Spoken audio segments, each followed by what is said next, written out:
আমরা আমরা তো জেনারেল পড়ুয়া স্টুডেন্ট সবাই কম বেশি, আমাদের মাদ্রাসায় পড়ার তৌফিক আল্লাহ তাআলা আমাদের তৌফিকে আসে নাই।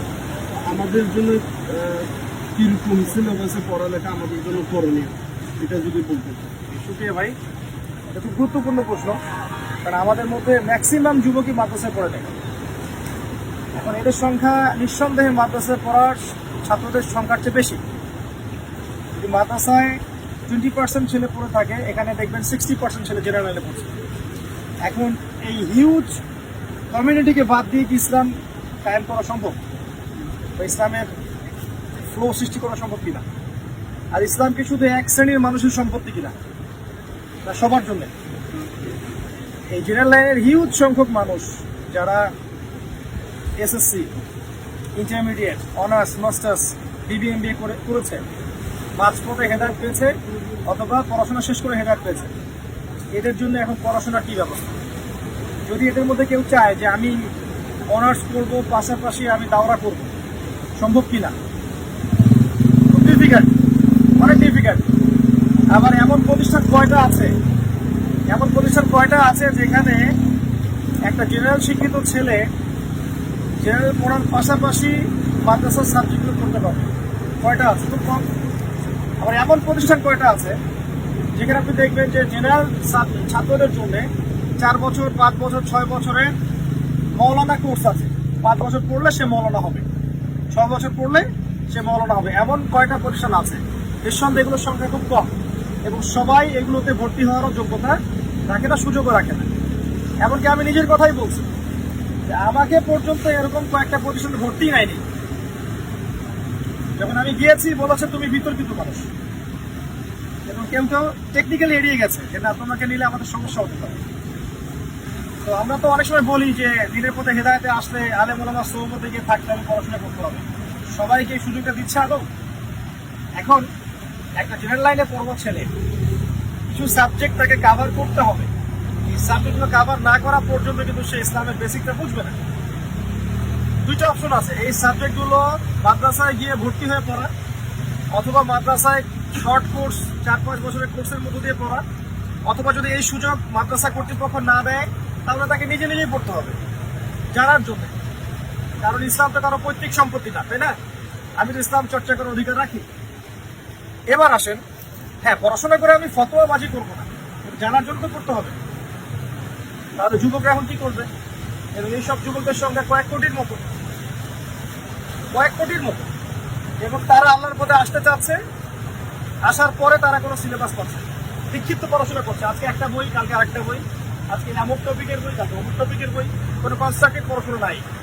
আগে সাবজেক্ট জানতে হবে, তারপর বই কিনতে হবে। আমি এখন মুখস্থ থেকে আমি কিছু সাবজেক্ট বলছি, এটা আমার কাছে রিটেন এখন নাই, আমি মুখস্থ থেকে বলছি, এবং কিছু বইয়ের নাম বলছে মুখস্থ থেকে। এটা আপনারা নোট করতে পারেন, এবং সবাই বাসায় একটা লাইব্রেরি করবেন, করে এই বইগুলো কিনবেন। ঢাকায় আপনাদের যে বাংলা বাজার আছে, ইসলামিক টাওয়ার, সেখানে এই বইগুলো সব পাবেন ইনশাআল্লাহ। প্রথম সাবজেক্ট হচ্ছে আল কোরআন। আল কোরআনের প্রথমে তেলাওয়াত শিখতে হবে। তেলাওয়াত শেখার জন্য নুরানি কায়দা আছে না, নুরানি কায়দা, অথবা কোরআন করুন, অথবা কোরআনের যে তাজবিদ সহ কোরআন শিখুন, অনেক কোর্স আছে না, এই কোর্সগুলোর মধ্য দিয়ে আপনাকে কোরআন তেলাওয়াত আগে শিখতে হবে। এই তেলাওয়াতটা আপনি একা একা শিখতে পারবেন না, অবশ্যই ওস্তাদের কাছে গিয়ে শিখতে হবে। এরপরে আপনি কি করবেন? এরপরে আপনি অ্যারাবিক ভাষাটা শেখার চেষ্টা করবেন, গ্রামার, যেমন মিজান মুনশেফ, তারপরে যে নাহু, সরফ, হেদায়েতুন নাহু, এই হেদায়েতুন নাহু এই বইগুলো পড়বেন। পাশাপাশি ডক্টর আবু তাহের মিসবাহ একজন শায়েখ আছেন, বাংলাদেশের অত্যন্ত স্বনামধন্য, এবং অ্যারাবিক সেকশনে তিনি অনেক অনেক অনেক খেদমত করেছেন। তার এসো আরবি শিখির সিরিজ আছে, এটা কিনতে পারেন। আবার বলছি, এই বইগুলো কিন্তু ওস্তাদের কাছে গিয়ে পড়তে হবে, মাদ্রাসা ভর্তি হয়ে হোক, অথবা ব্যাচ করে প্রাইভেট আকারে হোক, বা বাসায় টিচার নিয়ে হোক, করতে হবে। এরপরে আপনি মাদানী আরবিক নামে একটা কোর্স আছে, অনলাইনে পাবেন, এটা করতে পারেন। www.understandquranacademy.com একটা সাইট আছে, এখানেও করতে পারেন। এই সাইটগুলোর মধ্যে আপনি গিয়ে দেখবেন যে কোরআনের গ্রামার শেখার জন্য অনেকগুলো কোর্স আছে, অ্যারাবিক ল্যাঙ্গুয়েজ শেখার কোর্স আছে। অ্যারাবিক ল্যাঙ্গুয়েজ না জানলে আপনি কোরআনের ভাষাটা বুঝতে পারবেন, ভাষা না বুঝলে আপনি কোরআনের ভিতরে ঢুকতে পারবেন, ঠিক আছে? এর পাশাপাশি কোরআনের কিছু অংশ মুখস্থ করবেন, 1 পারা 2 পারা 3 পারা মুখস্থ করবেন।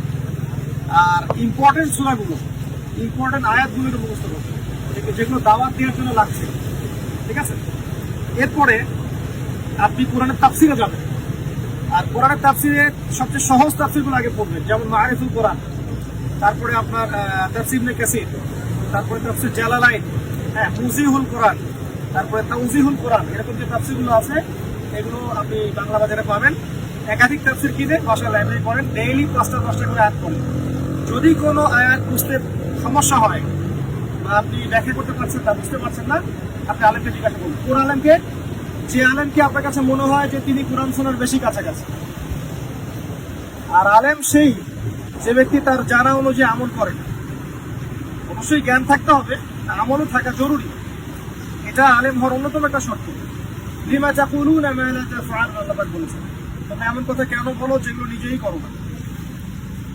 বরেণ্য ওলামায়ে কেরামের কাছে যাবেন, তাদের ফতোয়া নেবেন, তাদের বইপত্র পড়বেন, শুনবেন।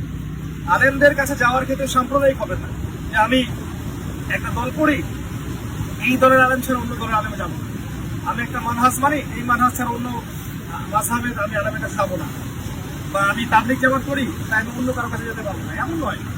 আপনি আলেমদের ক্ষেত্রে সাম্প্রদায়িক হবেন না, সবার কাছেই জ্ঞান নেওয়ার চেষ্টা, মৌমাছির মতো হবে না, জাস্ট লাইক বীজ, মৌমাছির মতো হবেন, যেখানে মধু সেখানে আপনি যাবেন। এরপর আল্লাহ পাক আপনাকে কিন্তু দেখবেন যে আপনাকে আল্লাহ পাক বিবেক দিয়েছেন, আপনি বুঝতে পারবেন যে কোনটা কোরআন শুনলে বেশি কাছাকাছি, কোনটা দূরে আছে। আল্লাহ পাক বোঝার তৌফিক দান করুন, আমিন। আগে এইভাবে কোরআনের তাফসীর পড়বেন, তারপরে আপনি যাবেন হাদিস, পাশাপাশি আর কি। হাদিসের মধ্যে আগে সহজ বইগুলো পড়বেন, যেমন বুলুগুল মারাম মিন আদিল্লাতিল আহকাম, তারপরে মিশকাতুল মাসনাদি, এছাড়া আছে আপনার ফয়জুল কালাম, তারপরে আপনার হাদিসে আরবাঈন, রিয়াদুস সালিহিন। এরপরে যাবেন আবু দাউদ, তিরমিজি, নাসাঈ, ইবনে মাজাহ, তারপরে যাবেন বুখারী মুসলিম। আগে বুখারী মুসলিমে যাবেন না, আগে এগুলো দিয়ে উপরে যাবেন। এরপরে আপনি যাবেন সিরাত, নবী সাল্লাল্লাহু আলাইহি ওয়াসাল্লামের জীবনী। সিরাতের মধ্যে পড়বেন আল্লামা সফিউর রহমান মুবারকপুরীর আর-রাহিকুল মাখতুম, তারপরে আপনার দি প্রফেট, তারপরে উসওয়াতুল হাসানা, নবী রহমত, তারপরে গোলাম মুস্তাফা, বিসমার্ট উইথ মোহাম্মদ একটা বই আছে, এটাও। এরকম অনেক সিরাতের বই আছে, ঠিক আছে, সিরাতুন নবী, ঠিক আছে, অনেক বই আছে সিরাতের। আপনি একাধিক সিরাতের বই কিনবেন, একটা কিনবেন, একাধিক কিনবেন, একটা সিরাতের বইয়ের মধ্যে সবকিছু থাকে না, ঠিক আছে। এরপরে যাবেন ইসলামিক হিস্ট্রির মধ্যে। ইসলামিক হিস্ট্রির মধ্যে সবচেয়ে সহজ হচ্ছে আপনি ডক্টর আলী মোহাম্মদ সাল্লাবি, তার সবগুলো বই কিনে ফেলবেন। ডক্টর আলী মোহাম্মদ সাল্লাবি, তার ইতিহাসের বইগুলো কিনবেন। ডক্টর রাগিব সার্জারির বই কিনতে পারেন, আবুল হাসান আলী আন্নারফি তার বই কিনতে পারেন, তারপরে আপনি মুফতি তকি উসমানী ওনার বই কিনতে পারেন। এছাড়া ইসলামিক ফাউন্ডেশনে যাবেন, দেখবেন ইতিহাসের অনেক বই আছে, এগুলো বাছাই করে কিনবেন। ইতিহাস তো জানার জন্য, এখানে তো ফতোয়ার কিছু নাই, জানার জন্য কিনবেন। এরপরে ফিকহের বই পড়বেন, ফিকহের মধ্যে হানাফি মাযহাবের ক্লাসিক্যাল বইগুলো আছে, ফিকহুল মুয়াসসার, হেদায়া কুতুবী, এগুলো পড়বেন। এছাড়া ফিকহুস সুন্নাহ বইগুলো আছে, এগুলো পড়বেন। এবং ফিকহের ক্ষেত্রে উদার হবেন, একটা মাযহাব ফলো করেন বলে অন্য মাযহাবকে আন্ডারএস্টিমেট করতে যাবেন। সবারই কিছু না কিছু দলিল আছে, ঠিক আছে। এই জন্য আমরা ছোটখাটো বিষয় নিয়ে ইখতিলাফে যাব না, বড় বড় ইস্যুগুলোকে নিয়ে কথা বলবো, এটা বেটার হবে। এরপরে চলে যাবেন ইসলামের অর্থনীতির বইয়ে। ইসলামিক অর্থনীতির ক্ষেত্রে মুফতি তকি উসমানীর একটা সিরিজ আছে, এই বইগুলো কিনতে পারেন। শেখ ইমরান নজর হোসেনেরও ইসলামিক ইকোনমিক্সের উপর অনেক বই আছে, যেমন দি prohibition of Rewa, gold dinar and silver দিরহাম, এরকম অনেক বই আছে ইসলামিক অর্থনীতির উপর যাদের পড়াশোনা আছে, ওই বইগুলো আপনি পড়েন। তাদের কাছে কিসের জ্ঞান নেবেন? অর্থনীতির জ্ঞান নেবেন। যে ইসলামিক ইকোনমিক্সে অনেক মানে স্ট্রং বেস রাখে, তার কাছে আপনি অর্থনীতির জ্ঞান নেবেন। যে ফিকহের অনেক গভীর জ্ঞান রাখে, ওর কাছে ফিকহের জ্ঞান নেবেন। যে তাফসীরের বেশি জ্ঞান রাখে, তাফসীরের জ্ঞান নেবেন। এভাবে পড়াশোনা করবেন। এরপরে যাবেন ইসলামিক ফিলোসফিতে, আপনি ইমাম গাজ্জালির নাম শুনেছেন, ইবনে রুশদের নাম শুনেছেন, ইবনে সিনার নাম শুনেছেন, তাদের অনেক ফিলোসফিক্যাল বই আছে, এগুলো বাসায় পড়বেন। আর পাশাপাশি আমি বলবো যে আপনার জিওপলিটিক্সের বই পড়বেন, ইসলামিক ভূরাজনৈতিক প্রেক্ষাপট। এই ক্ষেত্রে আসলে বাংলায় খুব বেশি বই আমার কাছে জানা নাই যারা পাবলিশ করেছেন। এখানে ইন্টারন্যাশনাল বই পড়তে হবে। বাইরের কান্ট্রির অনেক রাইটার আছেন, তাদের জিওপলিটিক্যাল অনেক বই আছে, অনলাইনে পাবেন, পিডিএফ পাবেন। যদি ইংরেজিতে ভালো হন, ইংরেজিতে পাবেন। ইংরেজিটা জরুরি, কারণ অনেক স্কলার আছেন দেশের বাইরে যারা ইংরেজি ভাষায় বই লিখেছেন, লেকচার দিচ্ছেন। এগুলো বুঝতে হলে, জানতে হলে আপনাকে ইংরেজি লাগবে।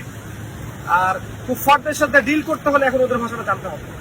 আর ওদের সাথে আমি চ্যালেঞ্জ করতে গেলে ওই ভাষায় কথা বলতে হবে। যদি আমি জাতিসংঘে দাঁড়িয়ে একটা ভাষণ দিতে চাই ইসলামের পক্ষে, আমাকে ওদের ভাষায় ভাষণ দিতে হবে, তাই নয় কি? তো এটাও একটা যুদ্ধ, এটাও একটা জিহাদ। তো এই বিষয়টাও খেয়াল রাখতে হবে। এর পাশাপাশি আমি বলবো যে ওয়ার্ল্ড হিস্ট্রির বইগুলো পড়ে, আপনার ইতিহাস ডিপার্টমেন্ট আছে না, ওদের যে বইগুলো আছে এগুলো পড়তে পারেন। নর্মাল ইকোনমিক্সের বইগুলো পড়তে পারেন। প্রতিনিয়ত বাজারে অনেক বিষয়ভিত্তিক বই আসছে, তাই না? বিষয়ভিত্তিক বইগুলো পড়েন। দেওবন্দের ওলামা একরাম থেকে শুরু করে আমাদের দেশের বড় বড় কবি মাদ্রাসা ওলামা একরাম যারা আছে তাদের যে বইগুলো আছে এগুলো কিনে পড়াশোনা করা শুরু করে ইনশাআল্লাহ। আমরা আশা করি এভাবে যদি একটা কনস্ট্রাকটিভ সিলেবাসে পড়তে পারেন নিয়মিত একটু একটু করে, আপনি 3-4 বছরের মধ্যে আবিষ্কার করবেন যে আপনার আগের আপনি আর পরের আপনি সেম না। আর এই বইগুলো পড়লেই শুধু জ্ঞান পাওয়া যাবে না, শোনেন, এই বইগুলো পড়লেই শুধু জ্ঞান পাওয়া যাবে না, আপনাকে মনের মধ্যে জগতে রিয়া, হিংসা, ইবত, মোহাম্মদ, অহংকারের সংস্কৃতি ত্যাগ করতে হবে। বেশি বেশি সালাত, সিয়াম, সাদাকা, আপনার এই যে তেলাওয়াত, জিকির, আসকার, তাসবিহ, তাহলিল, আল্লাহর কাছে দোয়া, এগুলো বাড়াতে হবে। এবং বেশি বেশি আল্লাহর কাছে দোয়া করতে হবে, আল্লাহ আমাকে জ্ঞান দান করো, নূর দান করো। তো নূর আল্লাহর কাছে চাইতে হবে। এর জন্য আল্লাহর অনুগত এবং বিনয়ী বান্দা হতে পারলে আল্লাহ নূর দিবেন। তখন আপনি ওই পড়াশোনাকে কাজে লাগিয়ে বিশ্বকে ডিল করতে পারবেন। আপনি বুঝতে পারবেন যে আপনি কোথায় আছেন, সামনে কি হতে যাচ্ছে বা কি হওয়ার সম্ভাবনা আছে। তখন আপনি ইনশাআল্লাহ তাআলা আগামীতে সার্ভাইভ করতে পারবেন। আল্লাহ পাক তৌফিক দান করুন, আমিন। আসসালামু আলাইকুম।